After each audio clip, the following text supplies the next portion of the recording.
How to make interesting conversations with any girl. So on a regular, I have men in my DMs talking about how they get stuck midway after striking an initial acquaintance with a woman, and they really don't know what to do, how to go about it, what to say, and that kind of thing. And they're always found scratching their heads, really not knowing how to proceed. So this video seeks to help out all the guys out there who tend to get tongue-tied. And I understand it can be daunting, especially if it's not something that comes naturally to you. This video will help solve all of your problems. I've got 10 ways, 10 tips for you that could solve these problems quickly. So pay attention, grab a pen and paper if you have to. But whatever it is, make sure you save this video for quick and easy reference because it's going to be really beneficial. My name is Jessica. Welcome to my YouTube channel. Welcome back. This video is sponsored by Passion Air. More on that later. So how do you make interesting conversations with any girl? Any girl, doesn't matter who she is, where she's from, what social class she comes from.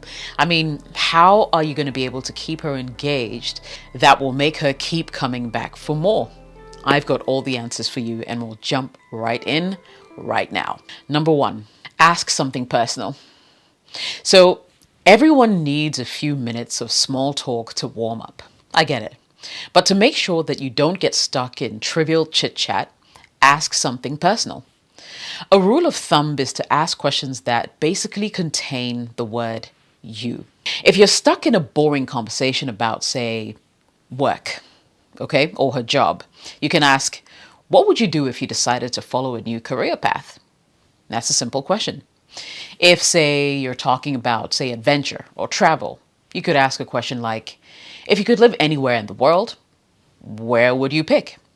If you get stuck talking about how tough times have become, because, of course, COVID-19 and the world's gone crazy, really, you could ask a question like, what would you do if you had an unlimited amount of money? Learn to ask something personal and you'll never be found wanting during a conversation.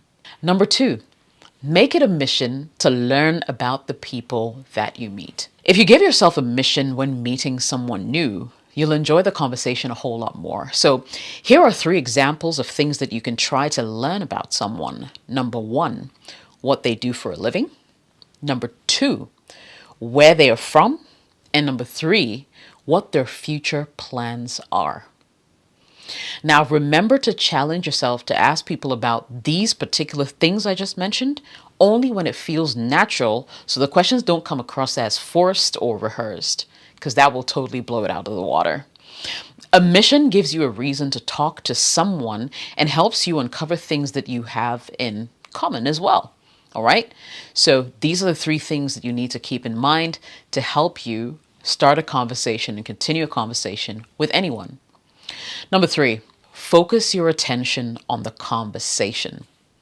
Now, some people talk about how they get stuck in their head or freeze up when it's their turn to say something during conversations.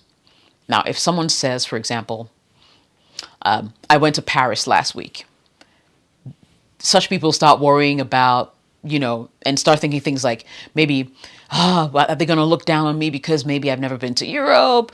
What should I say in response? Now, when you notice yourself getting self-conscious, what you need to do is to bring yourself back to focus on the conversation at hand. Now, in situations like this, what you want to do is to really just be a little more curious about what's happening. Going back to the example, you should start thinking about, oh, Paris. Okay, Paris. That's cool. I wonder what it's like. How long was the journey to Europe? What did they do while they were there? Why did they go there? You see how much easier it is to make the conversation interesting when you focus on what the other person is actually saying instead of yourself? Yeah. So always remember to focus on the conversation at hand and stop making it about you. Okay? All right. Number 4, change the subject to a previous topic. Now, good conversations don't always have to follow like a linear pattern, okay? It's completely natural to revisit something you've already talked about if you reach, say, a dead end and there's a bit of silence, okay? So for instance, They say something like, so yeah, that's why, I never went back to that job. And you're like, oh, okay, I see. And they're like, yeah, crickets. Then you go, oh, by the way, you mentioned that you were going to start this new project in the coming month. I mean, how are things coming along with that? That's an easy way to get out of an almost awkward situation where there was going to be silence, right? So you can always go back and revisit something that they mentioned earlier. That's allowed and it's completely normal. Number 5, ask open-ended questions. So close-ended questions can be answered with a simple yes or no. Take note. Whereas open-ended questions invite longer answers. Remember to use open-ended questions when possible. Close-ended. Did you have a good vacation? Open-ended questions. How was your vacation? It's a simple adjustment, but it will go a long way to make your conversations last longer and be more meaningful. So take note, all right? Open-ended questions are always the way to go. Another trick, ask what, why, when, and how. Now, these questions shift the conversations away from small talk towards deeper topics. They encourage the other person to give you more meaningful answers. For example, maybe they say something like, let's say you meet me and I go like, oh, I'm from Ghana.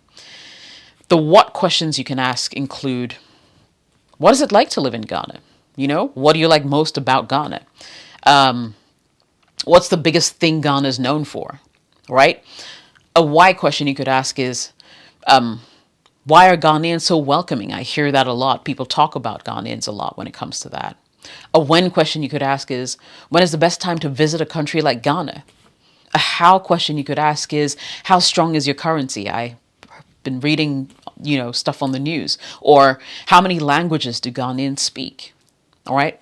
What, when, why, how can keep you going on and on, talking for days. You just need to know exactly when to say it and how to say it. Pun intended. Number 6, ask for their personal opinion. So it's fun and it's engaging to get asked about one's opinion. It's more stimulating to talk about opinions than facts. For example, you could say something like, hey, I'm thinking about a new cologne, a new scent.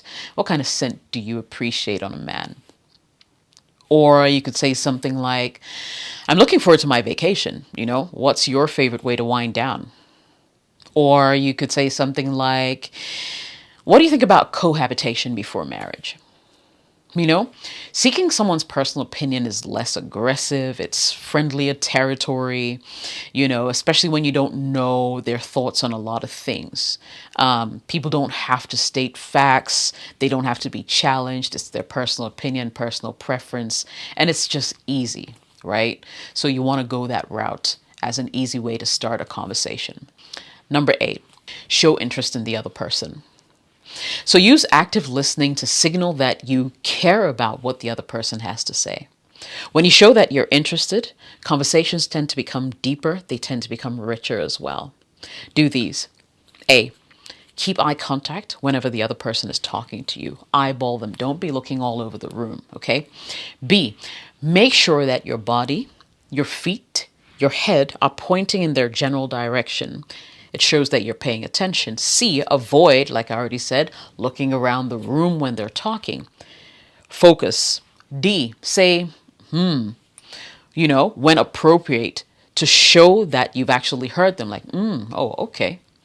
E, you can actually summarize what they said. So for example, when they say, okay, maybe I didn't know that math was right for me and that's why I started painting instead. You could say, oh yeah, so painting was more you, right? And they could say, yeah, exactly. So it's like, find a way to summarize what they said.